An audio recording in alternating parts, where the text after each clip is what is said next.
नमस्कार दोस्तों। स्वागत है आपका द न्यूज लॉन्चर के इस यूट्यूब मंच पर। दोस्तों, नीतीश कुमार के साथ इतना बड़ा धोखा किसने किया? क्या ये सब नीतीश कुमार की जानकारी में हुआ?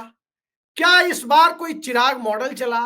क्या इस बार भारतीय जनता पार्टी के लोगों ने धोखा दिया? या नीतीश कुमार की स्थिति यही हो गई कि लूटा अपनों ने ही, गैरों में कहां दम था?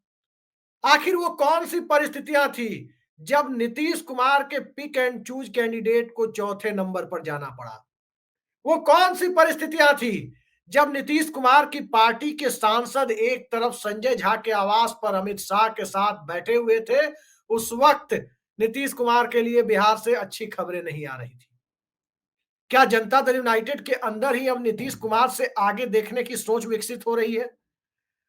दरअसल तिरहुत की स्नातक सीट के उपचुनाव में, तिरहुत ग्रेजुएट कंस्टिट्यूएंसी जिसे कहते हैं, वो जनता दल यूनाइटेड की छोड़ी हुई सीट थी, क्योंकि उस सीट से जेडीयू के सांसद देवेश चंद्र ठाकुर, उस सीट से जेडीयू के विधान पार्षद देवेश चंद्र ठाकुर अब सांसद बन चुके हैं। देवेश चंद्र ठाकुर के अपने बयान हैं, अमुक अमुक जाति और अमुक अमुक समुदाय के लोगों का काम नहीं करेंगे, चाय पिलाएंगे, काम नहीं करेंगे, निजी काम नहीं करेंगे। उधर लवली आनंद और आनंद मोहन की अपनी अपने सवाल हैं। उधर लोक जनशक्ति पार्टी से इस्तीफा देकर कोई चुनाव लड़ रहा था, लेकिन उसके पीछे बैकिंग किसकी थी? और इन सब से आगे अति पिछड़ा वर्ग से आने वाले बर्खास्त शिक्षकों को क्या सिर्फ शिक्षकों का वोट मिला, या अति पिछड़ा वर्ग के ग्रेजुएट लोगों ने भी उनके पक्ष में वोट देकर बिहार की राजनीतिक फिजा को नए तरीके से चार्ज अप करने का काम किया? कुल मिलाकर जनाधार नीतीश कुमार का कमजोर हुआ। लालू यादव का जनाधार 2000 के बाद से ही लगातार छींचता जा रहा है, लेकिन लालू यादव का जनाधार छींचने से ज्यादा महत्वपूर्ण ये दिखा कि नीतीश कुमार का जनाधार, क्योंकि सत्ता में वही है और उन्हीं के साथ बिहार की राजनीति चाहे इस करवट लेती है या उस करवट लेती है। तो क्या होगी बिहार की राजनीति पर इस पूरी घटना की का असर? किस तरह का असर होगा बिहार की राजनीति पर इस घटना का? चलिए सीधे चलते हैं ऋषि मिश्रा जी के पास। ऋषि मिश्रा जी का मतलब होता है बिहार से लेकर राजस्थान तक इस देश की राजनीति की नस पर पकड़ रखने वाले पत्रकार। और बात पटना की करें तो कई बार हमें लगता है कि बिहार के मुख्यमंत्री के साथ कोई पत्रकार का सीधा राबता हो सकता है तो ऋषि मिश्रा हो सकते हैं। और इसीलिए ऋषि मिश्रा थोड़े से ब्लर भी दिखाई दे रहे हैं, ब्लश करते हुए ब्लर दिखाई दे रहे हैं, या तकनीकी खराबियों की वजह से ब्लर दिखाई दे रहे हैं, ये मुझे नहीं पता, लेकिन ऋषि जी बताएंगे। ऋषि जी, संयोगवश आप मूल निवासी उसी इलाके के हैं जहां ये चुनाव हुआ था। आपसे बेहतर कौन बता सकता है कि नीतीश कुमार को धोखा अपनों से मिला या धोखा कहीं और से मिला, और क्या बड़े फैसले का वक्त करीब आ रहा है? देखिए, आपने बिल्कुल सही कहा कि मुझे अपनों ने लूटा, गैरों में कहां दम था, मेरी किश्ती जहां डूबी वहां पानी कम था।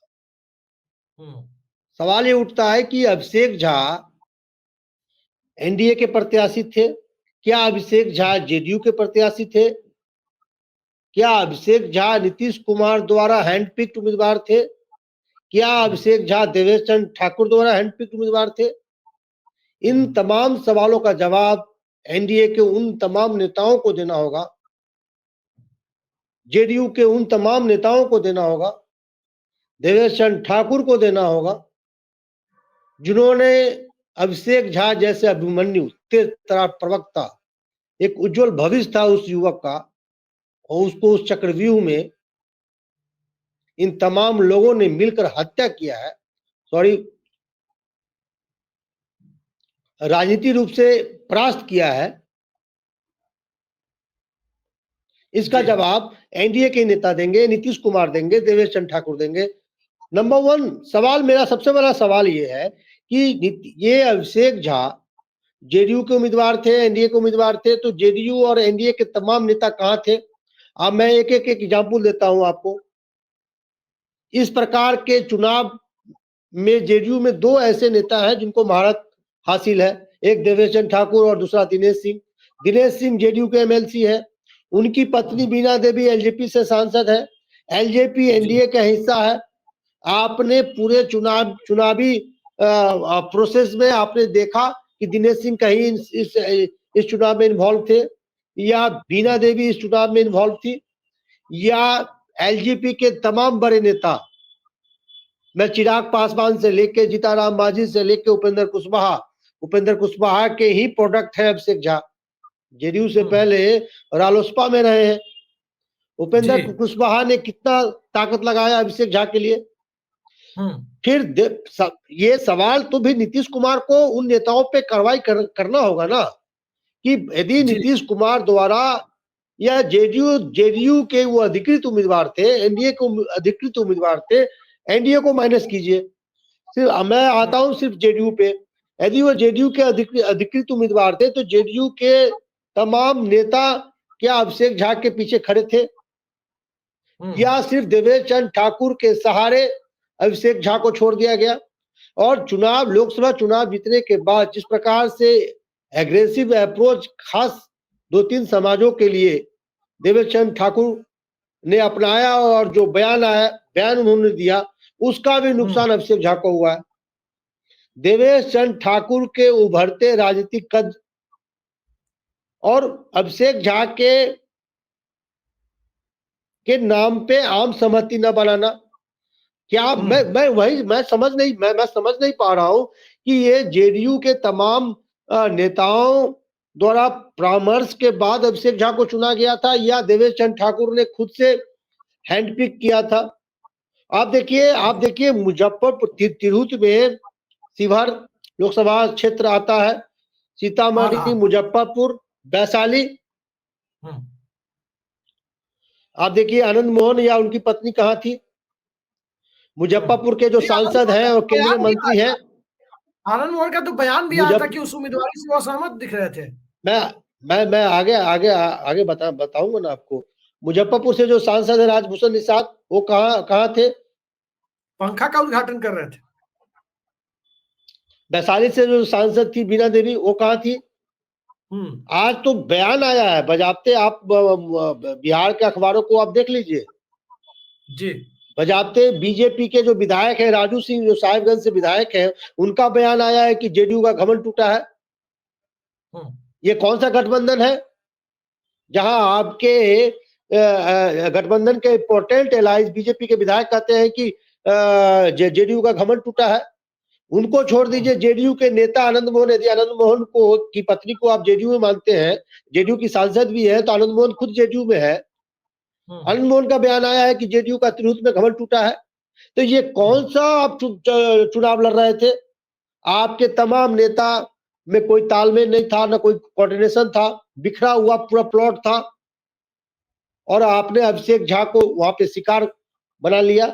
एक तेज तरार युवा नेता जिसका उज्जवल भविष्य था, पहला चुनाव भी बुरी तरह से जेडीयू हारी है, चौथे नंबर पे रही है।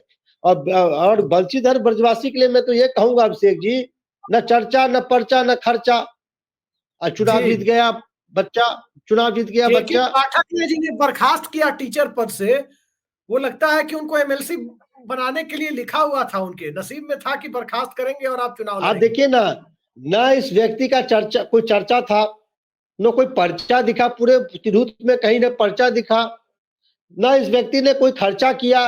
उल्टे इनको चंदा, हर एक टीचर, आप समझ आइए, हर एक शिक्षक 500, 1000, 2000 रुपया चंदा दिया है। हर स्कूल से हर शिक्षक 500, 1000, 2000 चंदा दिया है। न चर्चा हुआ, न पर्चा हुआ, न खर्चा हुआ, और जीत गया बच्चा। राजनीति में बंशीधर ब्रजवासी का क्या औकात है? बच्चा है। उन्होंने बड़े बड़े दिग्गज को हराया। अब जेडीयू एनडीए का अधिकृत उम्मीदवार चौथे नंबर पे हो, आरजेडी के जो उम्मीदवार थे गोपी किशन, उनके पिता विधायक रहे हैं लालगंज से, राजद के उम्मीदवार तेजस्वी यादव का उम्मीदवार वो तीसरे नंबर पे, दूसरे नंबर पे रघुनाथ पांडे के नाती। दोनों एक दूसरे से कंपटीशन कर रहे हैं। मुजफ्फरपुर के राजनीति में एक जमाने में जो भीष्म पिता कहे जाते थे रघुनाथ पांडे, उनके नाती दूसरे नंबर पे, और दूसरे और पहले में 10-12 हजार का अंतर, और इस चुनाव में 10,000 का अंतर बहुत मायने रखता है। और जीता कौन? जो राजनीति में बच्चा है। इसलिए मैंने कहा है, न चर्चा न खर्चा न पर्चा, और जीत गया बच्चा। चलिए, इस चुनाव के बहाने ऋषि जी, इस चुनाव पर हम फोकस नहीं करते हैं। कारण क्या है कि चुनाव का जो नतीजा था वो तो एक बाई इलेक्शन तक देखना उचित नहीं होगा। दरअसल इसको एक लार्जर पर्सपेक्टिव में देखना होगा, जिसे कई सारे सवाल खड़े होते हैं। और उन तीनों चारों सवालों को मैं एक साथ आपके सामने रखता हूं। नंबर 1, वंशीधर ब्रजवासी अति पिछड़ा वर्ग के मल्लाह समाज से आते हैं, तो क्या नीतीश कुमार का अति पिछड़ा वर्ग पर होल्ड कम हो रहा है? नंबर 2, इलेक्शन ड्यूटी करने वाले लोगों ने जो पहली झलक 2013 के महाराजगंज लोकसभा उपचुनाव में जदयू को दिखाई थी, क्या शिक्षक वर्ग जो इलेक्शन ड्यूटी करता है उसने अपनी एक फिर मजबूत झलक दिखा दी है कि वो क्या कर सकते हैं चुनाव में? नंबर 3, जदयू और भाजपा के बीच जब अहंकार पर बात आ रही है तो जदयू और भाजपा के संबंधों का क्या होगा? नंबर 4, कि जब भारतीय जनता पार्टी जनता दल यूनाइटेड को वोट दिला पाने में कामयाब नहीं हो रही है तो इस अलायंस में नीतीश कुमार क्यों है? क्या वो खुद फैसले ले रहे हैं, या जैसे वो कहते हैं कि पिछली बार ये 2 आदमी थे जो लेके उधर चले गए थे, अब की ये बोले हैं 2 आदमी तो हम इधर चले आए हैं? हो क्या रहा है? देखिए अभिषेक जी, इसको आप टोटली ऑपरेशन चिराग भी नहीं कर सकते हैं, इसको टोटली ऑपरेशन लोटस भी नहीं कर सकते हैं। अब जब जेडीयू के नेता ही जेडीयू के अधिकृत उम्मीदवार का साथ न दे और बयान दे चुनाव से पहले और चुनाव के नतीजे के बाद कि जेडीयू का घमंड टूटा है। अब मैं बताऊं, मैं आपको बताया ना, दिनेश सिंह ऐसे चुनाव ऐसे जो चुनाव लड़े जाते हैं उसको वो यहाँ का चाणक्य कहा जाता है। वो जेडीयू के एमएलसी है, पूरे चुनाव में कहीं नहीं दिखे। तो ये ऐसा कहना कि ऑपरेशन चिराग या ऑपरेशन लोटस, बिल्कुल ऑपरेशन चिराग भी इसमें दिखा। ऑपरेशन चिराग इसलिए दिखा कि एक केंद्रीय मंत्री के जो सबसे बड़े सलाहकार हैं वो हर लोगों को पर्सनली फोन कर रहे थे कि भाई जेडीयू उम्मीदवार को वोट नहीं करना है, आपको इस निर्दलीय उम्मीदवार को वोट करना है। तमाम उस पार्टी के संसाधन उस निर्दलीय उम्मीदवार के पक्ष में लगा हुआ था। हालांकि वो निर्दलीय उम्मीदवार टॉप 5 में भी नहीं आए। टॉप 5 में 5वां स्थान पे एक वर्तमान में जो मुखिया है संजय झा, उन्होंने उनको 5वां स्थान मिला। तो बीजेपी के जो विधायक हैं, चाहे राजू सिंह हो या अशोक सिंह हो या बीजेपी के जिलाध्यक्ष, मुजफ्फरपुर के जो बीजेपी के जिलाध्यक्ष है, आप बता दीजिए अभिषेक झा के साथ कब वो दिखे हैं? एक दिन ललन सिंह ने प्रोग्राम किया था सुरेश शर्मा के यहाँ, वो भी उस एनडीए अधिकृत उम्मीदवार के लिए नहीं था। सुरेश शर्मा के जो छोटे बेटे हैं उनकी पॉलिटिकल लॉन्चिंग शायद वो चाहते हैं कि पॉलिटिकल लॉन्चिंग जेडीयू की तरफ से हो। अल्पसंख्यक लोग वोट नहीं देते नीतीश कुमार को, ये बयान भी दिया था, जबकि मैं जानता हूं कि अल्पसंख्यक वर्ग का 30% से कम वोट नीतीश कुमार को नहीं मिलता है जहां जेडीयू लड़ती है। मैं आपके मूल सवाल पे आता हूं। देखिए, मैं आपके मूल सवाल पे आता हूं। बंशीधर ब्रजवासी को शिक्षकों का अपूर्व प्यार और समर्थन मिला, क्योंकि जो बंशीधर ब्रजवासी हैं वो नैरेटिव बनाने में बिल्कुल सफल रहे कि मैंने शिक्षक वर्ग के लिए त्याग किया है। इनके मुद्दे उठाने के कारण ही के पाठक ने उन्हें सेवा से बर्खास्त कर दिया था। तो शिक्षकों में इनके लिए एक इमोशनल फैक्टर काम कर रहा था। मैंने बताया ना कि हर शिक्षक ने 500, 1000, 2000 रुपया इनको चंदा दिया है। तो एक फैक्टर ये था। दूसरी बात ये थी कि यदि मेरे घर में कोई टीचर है तो हमारे घर में जो टीचर है तो वो टीचर सिर्फ एक वोट नहीं करता नहीं है, वो 2-3 वोटों को 4 वोटों को अपने साथ लेके जाता है। तो वो भी वोट जो है वंशीधर ब्रजवासी को मिला है। दूसरा, आपने कहा बिल्कुल वो मल्लाह समाज से आते हैं, तो एक प्रकार का जो पिछड़े समाज का जो वोट था वो भी मतलब इनको मिला है। तो ये बात तो है, बात मैं आपके बात से सहमत हूँ कि कहीं ना कहीं नीतीश कुमार का जो अति पिछड़ा वोट है, खासकर जो इस चुनाव में तिरहुत एमएलसी चुनाव में कहीं ना कहीं छिटकता हुआ दिखा है। और नीतीश कुमार जरूर चिंतित हो गए और इस प्रकार का रवैया विधानसभा चुनाव में रहा कि एक दूसरे के उम्मीदवार को हराने के लिए अब ऑपरेशन लोटस चलाएंगे, ऑपरेशन चिराग चलाएंगे, जेडीयू को हराने के लिए जेडीयू के नेता लगे रहेंगे। तो फिर एनडीए का क्या होगा ये 2025 में पता चल ही जाएगा कि फिर जब ऐसे आप चुनाव लड़ेंगे। जी ऋषि जी, एक चीज बताइए, बड़ा मौजूद सवाल है, आपके घर में भी शिक्षक है, मैं जानता हूं कई सारे शिक्षक हैं। ये बताइए हमको शिक्षक का भारत की राजनीति में एक अहम रोल रहा है। जो आला दर्जे के शिक्षक होते हैं, मतलब कॉलेज यूनिवर्सिटी वाले, उनको तो चुनाव लड़ने की भी छूट है। भारत ही नहीं, बाहर भी है, जहां भी लोग डेमोक्रेसी है। और शिक्षक को एक वोट बैंक के तौर पर, चूंकि शिक्षक एक ओपिनियन मेकर होता है, समाज के अंदर मास्टर साहब लोग ओपिनियन बनाते हैं, बच्चों को पढ़ाते हैं, बच्चों के गार्जियन के साथ उठना बैठना होता है, ओपिनियन मेकर होते हैं वो, कि हाँ किसकी सरकार अच्छी है, किसकी खराब है, कौन समाज के हित में है।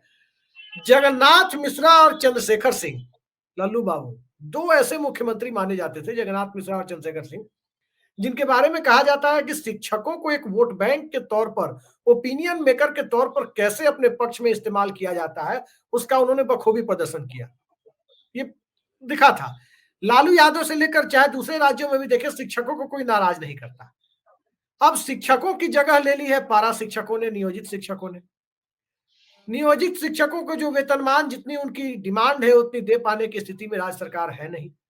पहली बात यह है कि उनको परमानेंट शिक्षकों की तरफ से जो कंपटीशन से आए 94 या 99 में, उनके बराबर चाहिए वेतन, वो इनको मिल नहीं पा रहा है।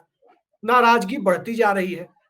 ओपिनियन मेकर की नाराजगी देखा जाए तो बढ़ती जा रही है।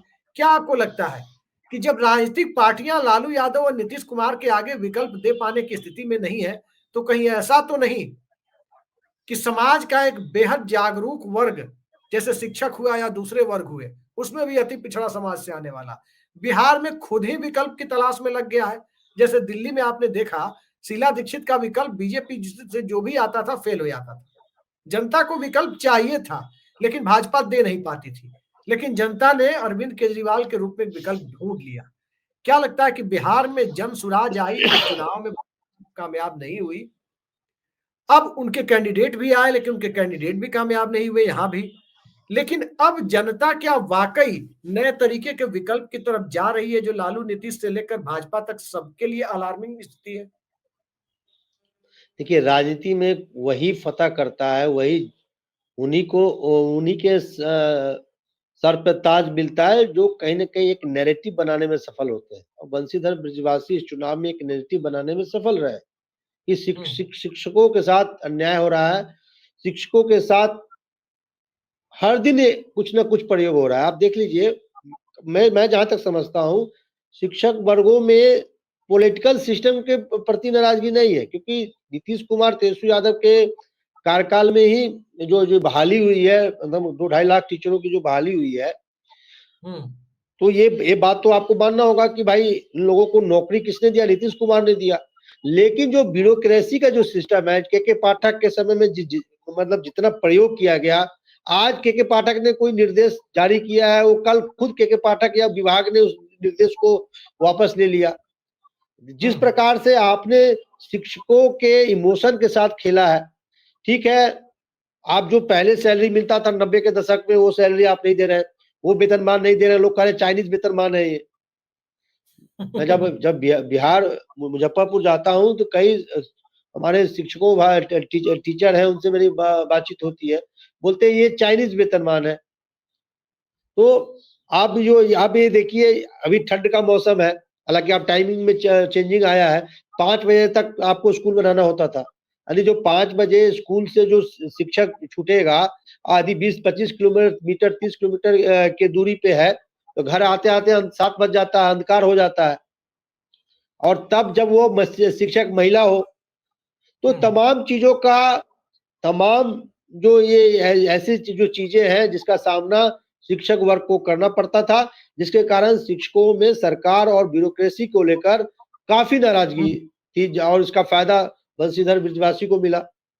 आप देखिए, रोज आप यदि बिहार के अखबारों को टटोलेंगे अभिषेक जी, तो कुछ न कुछ हर दिन इस विभाग से, यानी शिक्षा विभाग से कुछ न कुछ निर्देश जारी होता है, और 10 दिन के बाद उसी निर्देश को विड्रॉ कर लिया जाता है। सबसे बड़ा एग्जाम्पल बताता हूं कि नीतीश कुमार खुद विधानसभा में, विधानसभा के पटल पे स्कूल के टाइमिंग को लेकर घोषणा किया।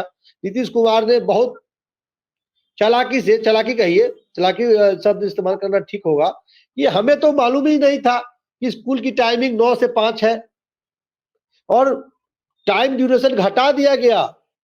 इसकी घोषणा खुद नीतीश कुमार ने की विधानसभा के पटल में, लेकिन उसको लागू नहीं किया गया। आप समझ सकते हैं कि मुख्यमंत्री विधानसभा के पटल पे किसी चीज की घोषणा करते हैं, उसका अमल उस विभाग के जो ब्यूरोक्रेट्स है वो लागू नहीं करते। उस समय के पाठक थे शिक्षा छोटे सचिव थे। सवाल है मेरे, दो छोटे छोटे सवाल है। पहला सवाल, अभिषेक झा कोचिंग में पढ़ाते थे, कहा जाता है आईटी वालों को शायद फिजिक्स केमिस्ट्री पता नहीं क्या पढ़ाते थे। बंशीधर ब्रजवासी सरकारी मिडिल स्कूल के मास्टर साहब थे, वो बर्खास्त हो गए, ये स्वेच्छा से छोड़ के राजनीति में आ गए। कोचिंग वाले मास्टर साहब को सरकारी स्कूल से बर्खास्त मास्टर ने हरा दिया। नहीं, उनके पीछे एक इमोशनल, देखिए उनके पीछे इमोशनल अपील था, और बंशीधर ब्रजवासी समय समय पर शिक्षकों के जो मांगे हैं उनको सरकार के सामने रखने का प्रयास करते थे वो, और इसी क्रम में के पाठक ने उन्हें उनके जो जो जो सेवा था उनसे सेवा मुक्त कर दिया गया के पाठक द्वारा। तो शिक्षक वर्गों में एक प्रकार का नैरेटिव गढ़ने में जो ब्रजवासी है सफल रहे कि आपके कारण हमें के पाठक ने सेवा मुक्त कर दिया। आप समझ जाइए कि ब्रजवासी को छोड़कर तमाम उम्मीदवारों ने करोड़ों रुपया खर्चा किया है, ब्रजवासी को रुपया मिला है, ब्रजवासी अपने जेब से 1 रुपया खर्चा नहीं किया है।